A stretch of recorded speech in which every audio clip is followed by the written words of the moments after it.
Hoy continuamos nuestra serie Viviendo la Palabra de Dios, el segundo tema. Y como bien hemos marcado desde hace unas 4 semanas, tiene que ver esto con nuestra visión de iglesia. Y cuando hablamos de la visión de iglesia, decimos que somos una iglesia apasionada por Cristo, que hay que conocerle a Él vez tras vez, pero que también vive y predica la palabra. Y el énfasis ahora es en este segundo ítem, que vive y predica. Y por eso la serie se llama Viviendo la Palabra de Dios. Ahora, el tema de hoy está basado en el Salmo 119, el salmo más extenso, el capítulo más extenso en toda la Biblia. Y vamos a ver en ella 4 resultados de practicar la palabra de Dios. Por cierto, pueden haber más, pero vamos a citar 4 de ellos hoy. El primero de ellos, la dicha de quien pone en práctica la palabra de Dios. La dicha de quien pone en práctica la palabra de Dios. En la versión Nueva Traducción Viviente, el Salmo 119, versos 1 al 3, dice lo siguiente. Felices son los íntegros, los que siguen las enseñanzas del Señor. Felices son los que obedecen sus leyes y lo buscan con todo el corazón. No negocian con el mal y andan solo en los caminos del Señor. Para empezar, empieza el salmista hablando de felices, ¿verdad? En otras versiones, dichosos, bienaventurados. Y la palabra clave inicial es felicidad. La pregunta es ¿qué es felicidad? El diccionario nos dice que es un estado de gran satisfacción.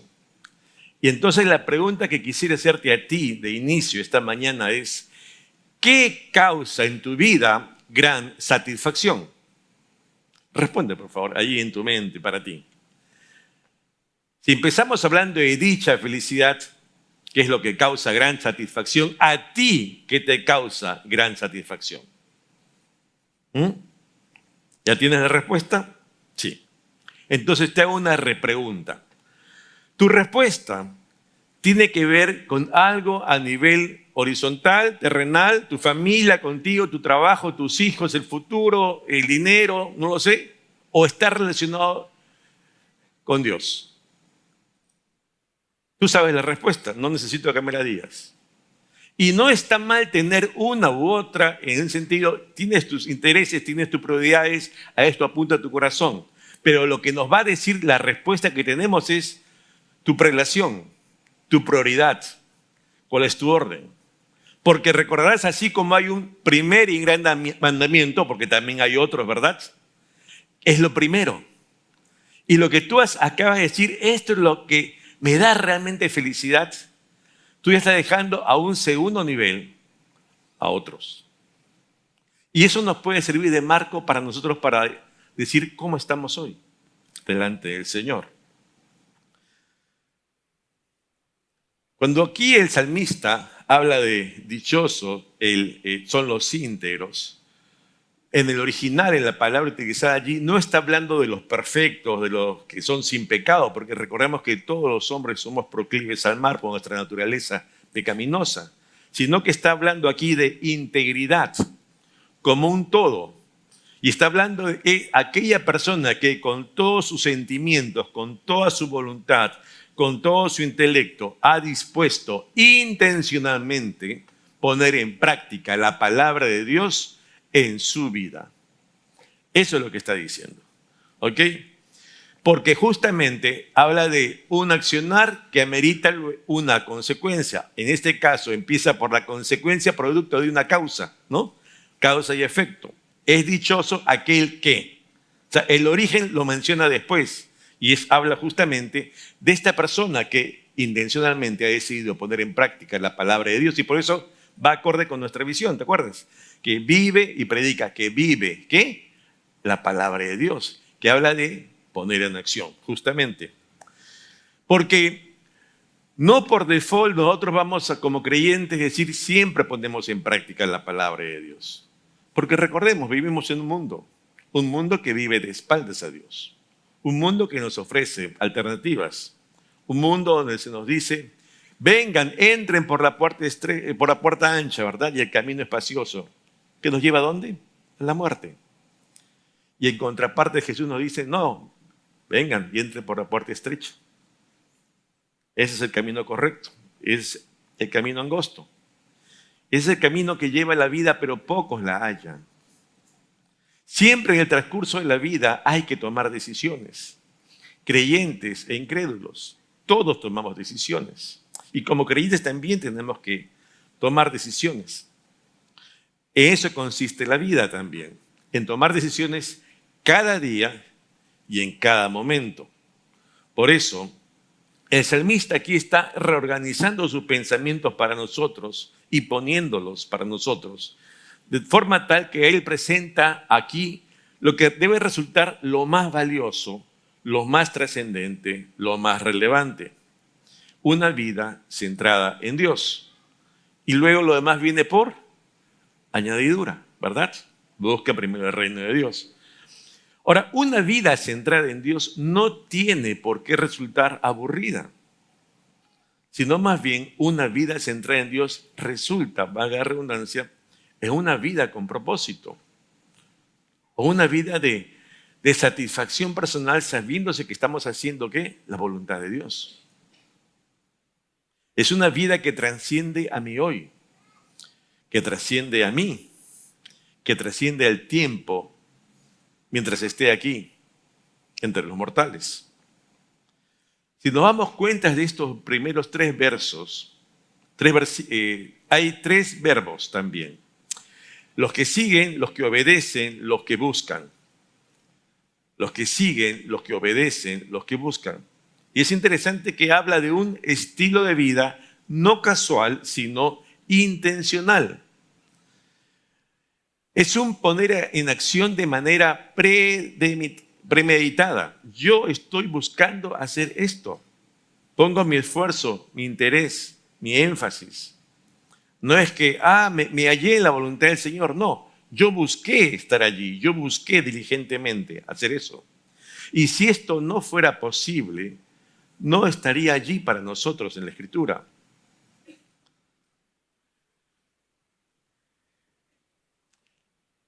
El entrar en la vida de fe no es sujetarse a una vida de prohibiciones. Esto no puedes hacer, no puedes hacer esto, no puedes hacer lo otro. No, por el contrario, se trata de ¿qué? De hacer. No nos llama a ser oidores, sino ¿qué? Hacedores. No llama a ser espectadores pasivos, sino a poner en acción. Vivir la palabra de Dios, a hacer.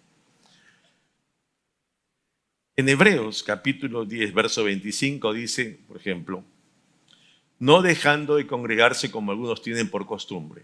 O sea, hay una práctica que ya se acuñó en ciertos de la congregación.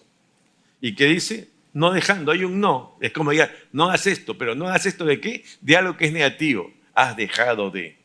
Una doble negación que se convierte en un sí. Porque ¿cuál es el punto? ¿Cuál es el foco a donde apunta el autor de la epístola? No es que, a decir no dejes de hacer esto, quiere decir que haz esto más bien. No sigas en esta práctica de dejar de, sino más bien lo que está llamándote es a hacer algo. ¿Y qué te llama a hacer? Congregar.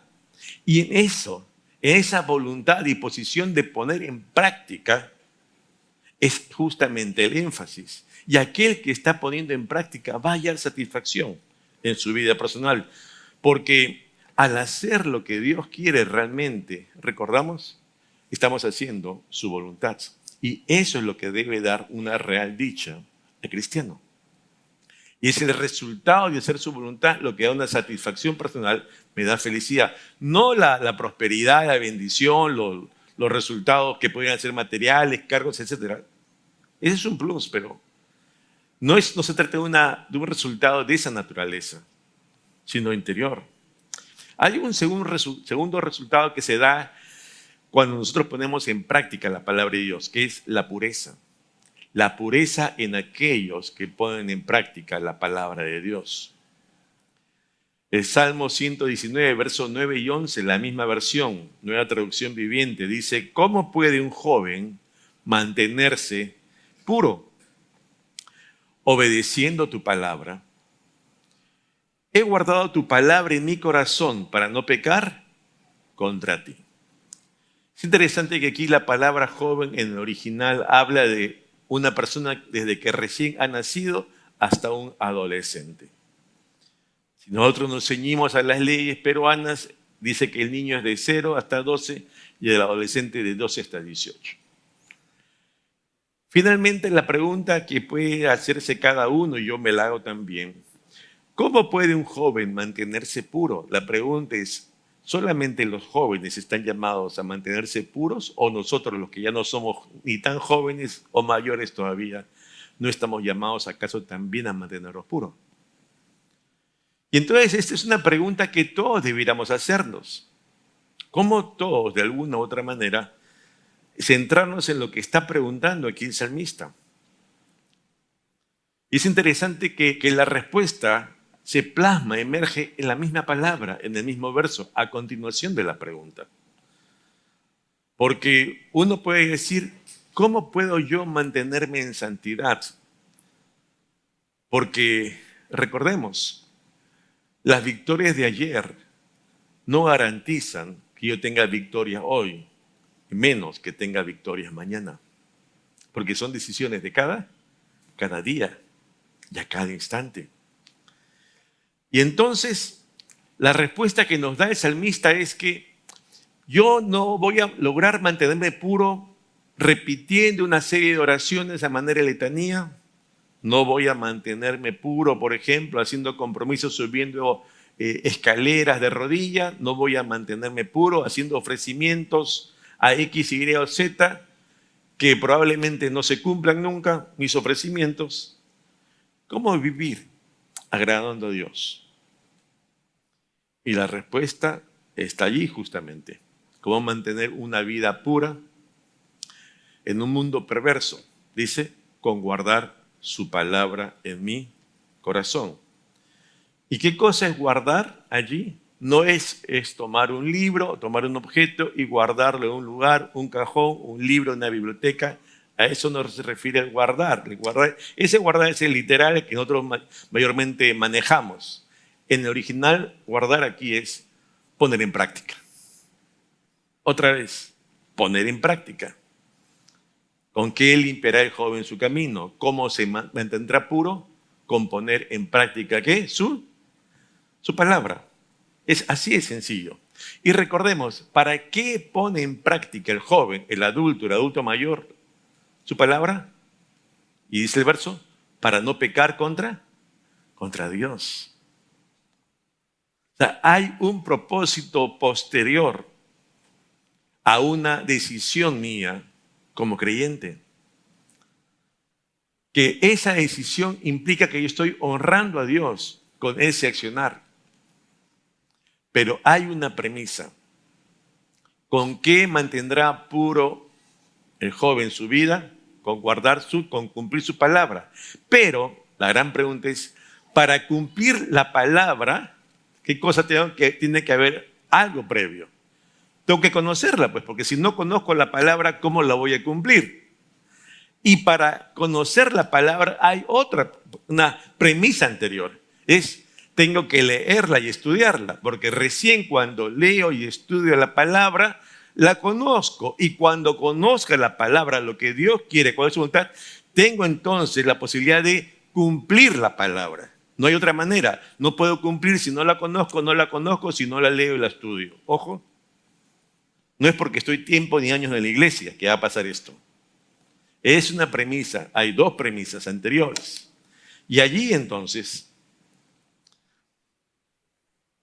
no se trata de conocer incluso, ya pasaste esto, has estudiado mucho y tienes mucho conocimiento, tienes más conocimiento que muchos pastores incluso, y hasta te ufanas de ello. ¿Y sabes qué pasa? Tristemente, yo he leído cómo aquellas personas que llamándose cristianos muchas veces cuando acceden a las redes públicas, y me refiero al internet, por las redes sociales, destrozan a otros creyentes con lo que dicen, con lo que escriben. que lo que emana su corazón y lo ponen en letras. Cómo destrozan a otras iglesias con lo que suben y postean.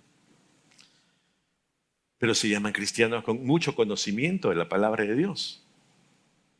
Y entonces te das cuenta que no se trata solo de conocer, que por supuesto es básico, sino que más que conocer hay que dar el siguiente paso. ¿Cuál es? Poner en práctica. Para poner en práctica hay que conocer, para conocer hay que leerla y estudiarla. O sea, es así de sencillo, A, B, C. Pero no podemos solamente decir yo conozco y me comporto como un bárbaro. Porque entonces lo que menos estoy haciendo es poner en práctica lo que Dios dice, porque estoy seguro más bien que lo que Dios pide no es eso que está escribiendo y posteando. Porque poner en práctica al final recuerda el objetivo que está citando el salmista. ¿Cuál es? Es honrar a Dios en mi vida. No pecar contra Él. Porque soy consciente de lo que Dios dice y que lo que yo haga, diga o deje de hacer está violentando ¿a quién? A Dios. Y entonces al darme cuenta, la praxis que yo debo adoptar, consecuencia de ese conocimiento, tiene que estar en línea, ¿verdad? Porque cuando yo entonces comienzo a practicar algo que está en línea, ¿qué estoy haciendo? Estoy honrando a mi Dios. Y estoy preservándome de no ir en contra de Dios. Estoy guardándome de no pecar. Ayer hubieron 20 parejas de matrimonios aquí renovando sus pactos de amor. Habían seguido el arte del matrimonio y estuvieron ayer aquí en la noche. Un lindo tiempo con ellos. Y como pastores tenemos la oportunidad muchas veces de conversar con diversas parejas. Y yo recordé a una de ellas. Era una pareja de convivientes que llegó a la iglesia. Y ellos como convivientes tenían relaciones, ¿verdad? Tú me entiendes. Pero conocen al Señor. Y en ese conocimiento del Señor y de que lo que Dios dice en su palabra, se dan cuenta que están en una situación que tienen que arreglar, que tienen que ponerse a cuentas. ¿Y sabes qué deciden? La acción. Producto de esa consecuencia y conocimiento, vamos a abstenernos voluntariamente de seguir teniendo relaciones. ¿Hasta cuándo? Hasta que lleguemos a la boda. Porque sabemos que esto en este tiempo honra a nuestro Dios. No conozco, no soy creyente. Conozco, creyente, ahora entonces entiendo lo que Dios quiere y cuál es su voluntad. Y cuando yo conozco cuál es su voluntad, tengo que alinear mi vida, no alinearlo Él a mí, sino mi vida a Él. Y entonces yo comienzo a tomar decisiones concordantes con lo que es su voluntad, porque mi objetivo es honrarle a Él y al cumplir su palabra no pecar. Y entonces, al poner en práctica la palabra, me ayuda a mí a mantenerme también en santidad y en pureza. No es sencillo. No es sencillo ni para esa pareja ni para muchas parejas, y tú eres esposo también seguramente. Pero hay una vida nueva, hay una vida antigua que hay que dejar de lado en su momento, porque estamos conociendo al Señor y empieza una nueva vida, ¿verdad? Las cosas viejas pasaron, ¿sí o no? Y aquí, ¿no? Empieza una nueva que se vislumbra en adelante desde ese encuentro con el Señor. Y entonces hay que tomar decisiones. Una cosa es antes del Señor y otra cosa es ahora. Yo soy consciente de lo que Dios dice y entonces alineo mi vida a Él. Y por eso podríamos decir como esta pareja y como dice el salmista, el mismo Salmo, verso 101, dice: me negué a andar por cualquier mal camino a fin de permanecer, ¿qué? Obediente a la palabra. Mira, es una decisión, ¿te das cuenta? Es una decisión producto de esa convicción. Es una decisión tremenda en el salmista. Tengo tanta certeza de que esto es lo que Dios quiere, entonces me aboco, ¿qué? A obedecer ello. Ya está. Porque sé que esa es la voluntad de Dios para mi vida y sé que eso le agrada a Dios y en ello yo también voy a hallar, ¿qué? Contentamiento, dicha, felicidad, dichoso aquel que, también, porque al poner yo en práctica su palabra, voy a estar alineado a lo que es su voluntad.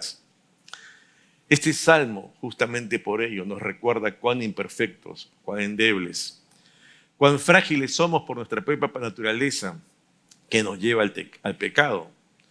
Y es por eso que el secreto para poder tener victoria y mantenernos en santidad y en pureza es guardar su palabra en nosotros, ¿no es cierto?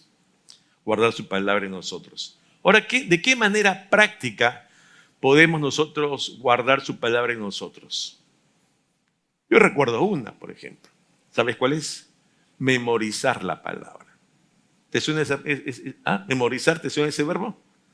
Memorizar la palabra de Dios. Quiero hacerles una pregunta, hermanos, con toda libertad. ¿Cuántos de ustedes pueden levantar la mano, han memorizado un versículo esta semana que acaba de terminar? Levanten la mano. ¿Cuántos han memorizado un versículo? Y lo diga. ¿Puede decir, hermana, su versículo que se ha memorizado esta semana?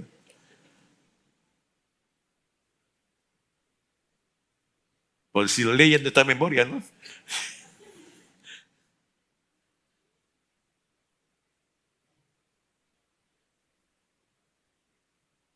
Ok. ¿Qué pasaje es?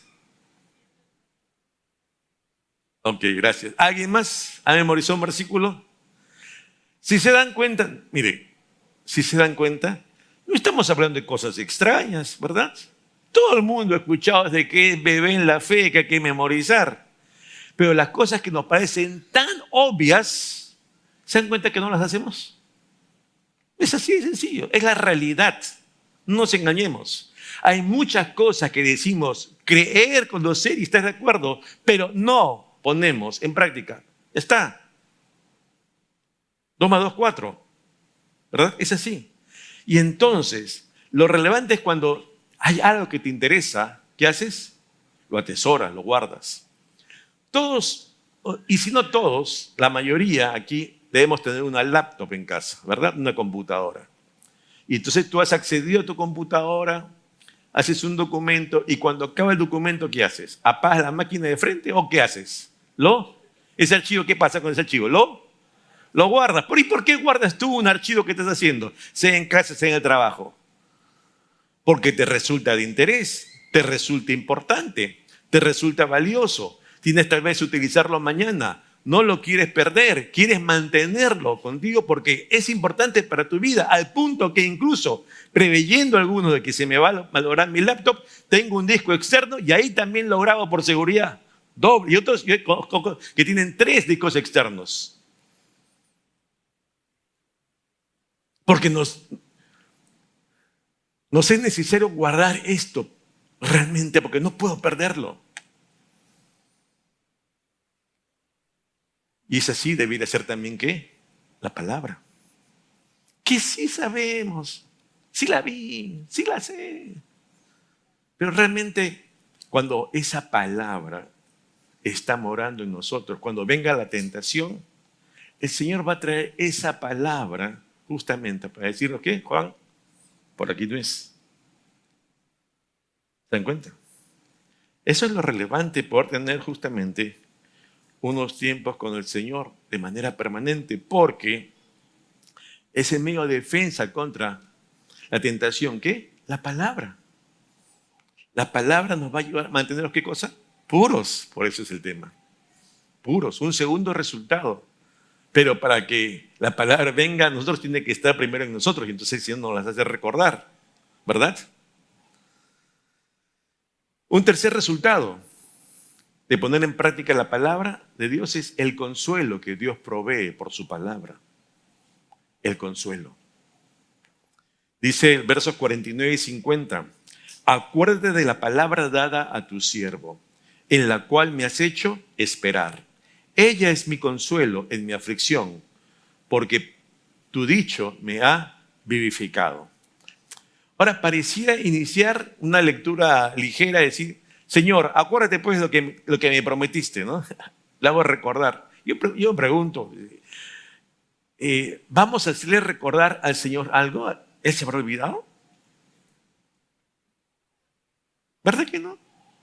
Lo que sucede es que una cosa son en los tiempos del Señor, Él nos va a brindar la respuesta. Y otra cosa son en mis tiempos que realmente no desesperamos. ¿no? Somos impacientes. Y si tenemos la respuesta para hoy, Señor, mejor.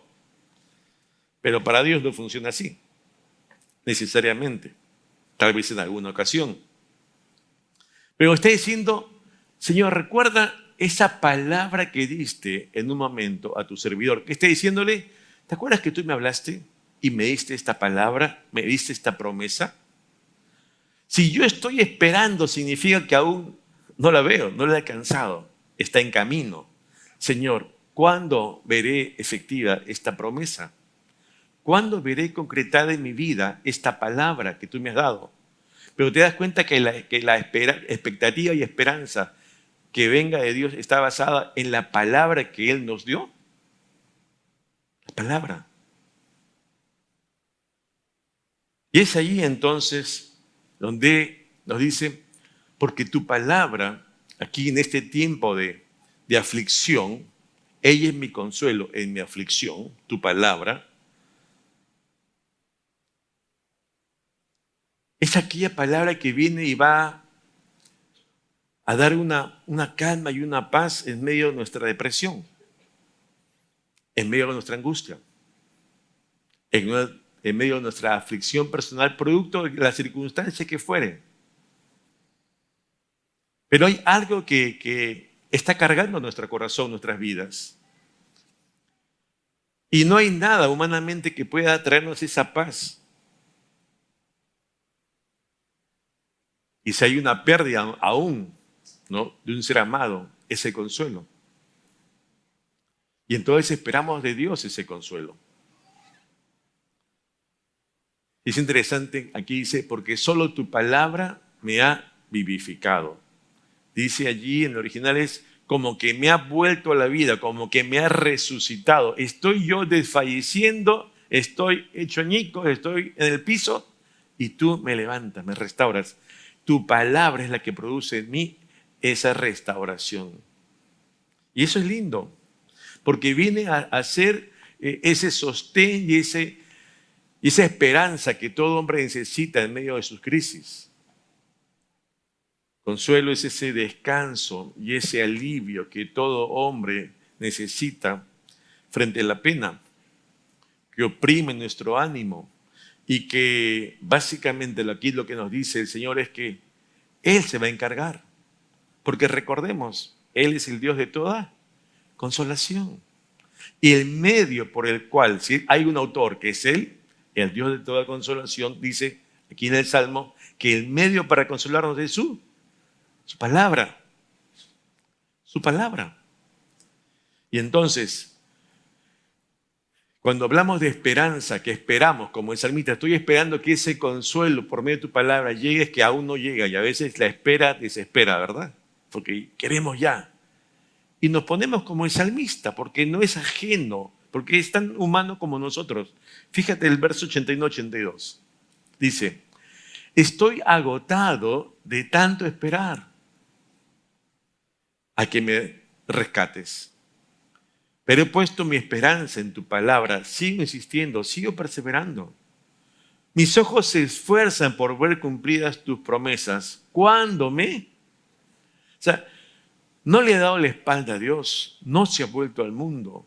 Está esperando y está desfalleciendo, ¿no? Pero sigue aferrado a la promesa de Dios que Dios va a obrar ese consuelo en su vida, en esa circunstancia. Y esa es la actitud. Porque muchas veces todos queremos olvidar las tristezas, las penas, los malestares. Y más bien, lo que no debemos olvidar nunca es las promesas de Dios para nosotros. Es su palabra dada a nosotros. Porque en ella es la que podemos descansar, fortalecernos y esperar. La desesperanza, por el contrario, cuando ya nos rendimos, nos lleva generalmente ¿a qué? A tener un plan B, un plan humano. Y ese plan humano puede ser obtención de dinero, cargos, títulos, posesiones, etcétera. Una variable de decisiones, metas. Pero sabes, todo ello nunca logrará realmente suplir el consuelo que solamente viene de la palabra de Dios. Serán solamente amontonamiento de cosas, pero no saciará nuestra alma. No podemos evitar el dolor. No podemos hacerlo. El asunto es aprender cómo transitar mientras atravesamos ese camino. Jesús dijo, en el mundo tendréis aflicción, más que confiad. ¿En quién? En Él. En Él. En esos periodos difíciles, nuestra confianza debe estar en Él. Nuestra esperanza está en Él. Y esperanza también va de la mano con esperar, ¿no? ¿Cuál es nuestra esperanza como creyentes en la segunda venida? Estamos esperando que esto suceda. O sea, no ha sucedido, pero esperamos que venga. Esperanza tiene que ver con eso, el esperar también que algo se concrete. Y eso es lo que espera el creyente. Todos tenemos promesas de Dios o debiéramos tenerlas, ¿producto de qué? De nuestro acercamiento a Dios, de nuestro acercamiento a Él. Todos hemos tenido, tenemos aflicciones, dificultades, problemas. Y seguramente tú también podrías dar un testimonio aquí hoy de las aflicciones que has tenido que atravesar en la vida. Yo también. Pero en esos tiempos de aflicción la pregunta es, ¿qué hicimos? ¿Cuál fue nuestra reacción como creyentes? Yo recuerdo casos de aflicción, de dolor, de pena menores y otros de mucha angustia. Y otros de extrema angustia. Y recuerdo uno donde buscando al Señor día tras día cuando llegaba del trabajo, el Señor me dio un pasaje y me dijo esto. Salmo 37 dice, exhibirá tu justicia como la luz y tu derecho como el mediodía. Era un tema personal. ¿Pero por qué lo pongo? Porque era una promesa que el Señor me dio en su momento, cuando estaba buscándole. Y a su tiempo se concretó. Y es hermoso poder entonces saber que esa esperanza, pues, un día, Dios, ¿qué? Va a cumplir. Porque tú tienes que tener también, ¿qué te habla Dios a ti?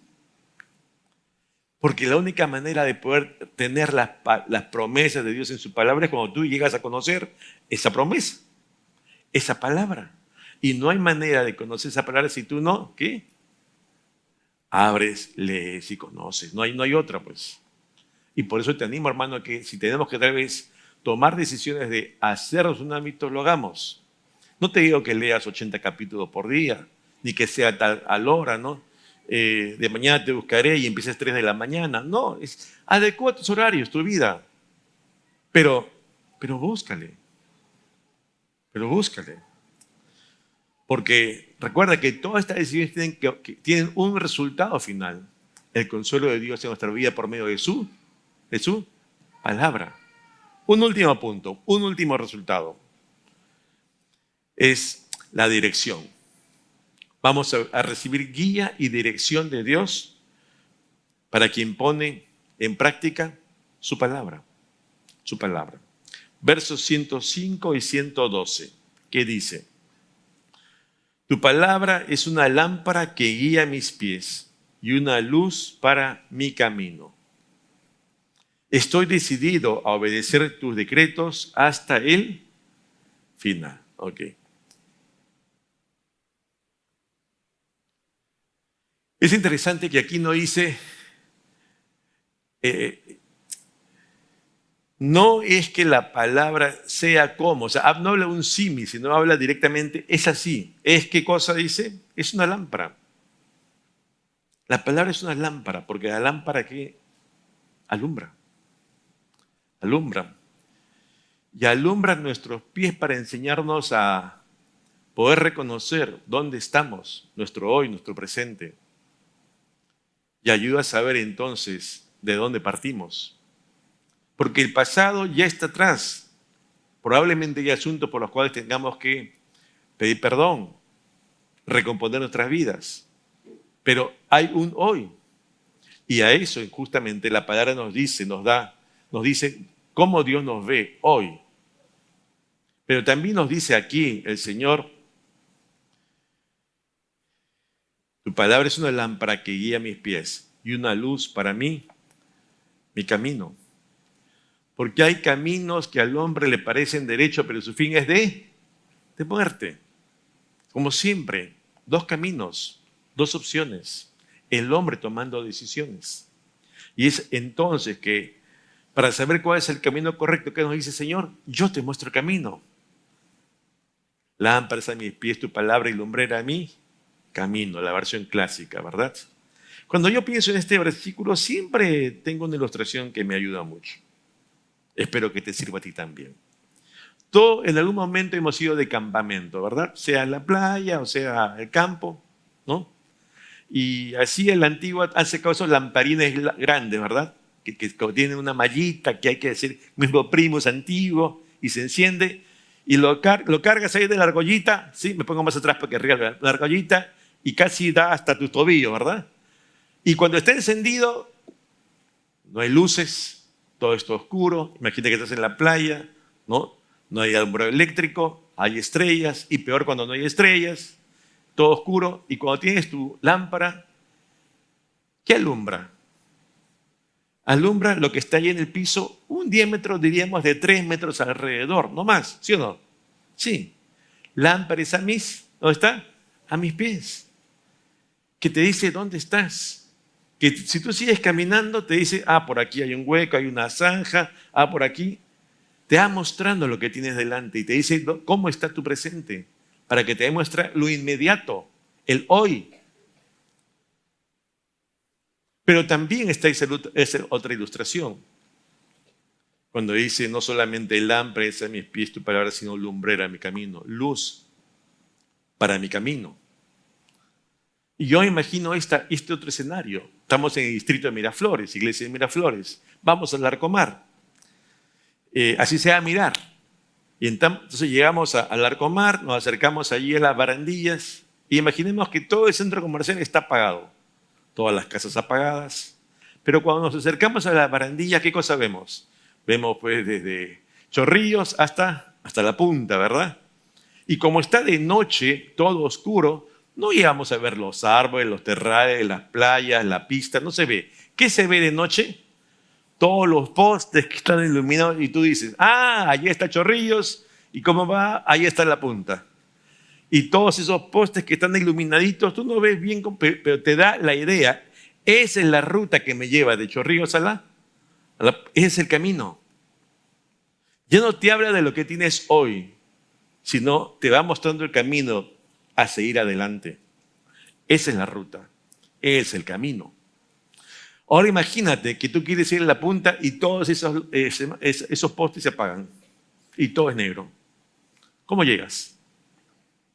Tú puedes ir a cualquier dirección pensando, tú tienes un objetivo, yo quiero esto, pero tu caminar, tu andar, te puede llevar a cualquier parte, menos al objetivo, menos a lo que Dios quería, porque Dios quería que llegues allá, pero cuando la luz se apaga, no se ve nada. Y tus decisiones al transitar por este camino de vida, ¿qué pasa? Puede llevarte a la muerte. Y entonces necesitamos, para saber bien cuál es el camino por el que Dios quiere que transite, tengo que conocer ¿qué? Su palabra, porque su palabra ¿qué hace? Me ilumina, me va a mostrar mi hoy, me va a decir cómo Dios me ve, me va a decir cómo yo debo empezar a ver a los demás, me va a decir qué debo cambiar yo, me va a decir cómo debo empezar a tratar también a los otros. Pero además, no solamente tiene que ver con mi hoy, con mi presente, sino con mi futuro. Yo tengo planes y propósitos para ti. Y entonces es por allá, no por allá. Pero si esa luz se apaga, ¿cómo saber? Soy un hombre que tiene 2 dedos de frente, soy inteligente, racional, con estudios, y entonces puedo tomar decisiones. Todos tomamos decisiones aquí. Pero no necesariamente nuestras decisiones van a ir alineadas por el camino de Dios si esa luz está apagada. Tomaremos decisiones las que nosotros creamos que son las mejores, pero no necesariamente las que Dios quiere para nosotros. Y es entonces que necesitamos aprender ello. Que Dios nos revele y tiene interés en mostrarnos nuestro presente, pero también nuestro futuro, nuestro porvenir, el camino por el cual debemos seguir. Y para ello necesitamos ¿qué cosa? Leer su palabra. Salmo 119, versos 130 y 33 dice, la exposición de tu palabra se alumbra hace entender a los simples. Ordena mis pasos con tu palabra. La intención del salmista aquí, voy terminando, es dándome cuenta ahora de cómo estaba andando, de una realidad hasta aquí para mí desconocida.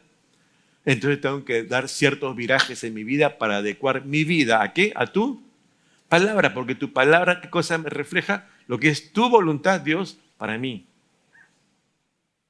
Que soy tu criatura, tu creación, tu hijo. Y entonces, por eso, entender que su voluntad para mi vida es lo mejor que me puede pasar. Y cuando yo conozco, leyéndola, conozco, ¿qué sigue? La pongo en práctica. Este es el objetivo final del Salmo 119. Poner en práctica esa palabra de Dios y no solo conocer, porque va a resultar de un sinnúmero de bendiciones para nuestra vida cuando ponemos en práctica su palabra. Y por eso termino con un versículo, Salmo 48. Dice, el hacer tu voluntad, Dios mío, el hacer tu voluntad, Dios mío, lindo, ¿no? Claro, porque al tener un pleno conocimiento de lo que Dios quiere para nosotros, nos da ese gozo sin igual. Y por eso yo te invito a que tú puedes cerrar tus ojos un instante allí donde estás. Y podamos orar. Y recordar que justamente el resultado, entre otros, de poner en práctica su palabra es que Él nos da dicha. Ese significado, ese propósito que se da en nuestro interior cuando ponemos en práctica su palabra. Él nos guarda en santidad, nos brinda pureza. Él nos consuela con su palabra en el dolor, en la aflicción, en las pérdidas. Y Él finalmente también nos guía, nos muestra dónde estamos y hacia dónde quiere que vayamos por medio de su palabra. Padre, gracias por tu palabra. Gracias, Señor, por permitirnos estar aquí y ser conscientes hoy de que la puesta en práctica de tu palabra implica primero conocerla, y conocerla implica abrir nuestras Biblias, leerla, estudiarla concienzudamente, para finalmente entender y discernir cuáles son tus propósitos para nosotros, para cada uno, Señor, no solo de manera global, sino individual. Pongo hoy delante de ti a tus hijos aquí, para que seas tú, Señor, animándoles a empezar hoy, como con ese ejemplo de la lámpara y la lumbrera. Tal vez hoy tomar decisiones de empezar a buscarte, a tener tiempo, Señor, de búsqueda, leyendo tu palabra, búsqueda de ti. Y poder entonces realmente comenzar a ser una persona, como dice nuestra visión, que vive y predica la palabra. No podemos contentarnos con los triunfos y la historia pasada nuestra, sino, Señor, empezar de hoy una nueva etapa, una nueva vida. Entregamos nuestras vidas una vez más delante de ti. Obra tú tu perfecta voluntad por tu sola misericordia. En el nombre de Jesús. Amén. Dios le bendiga, iglesia.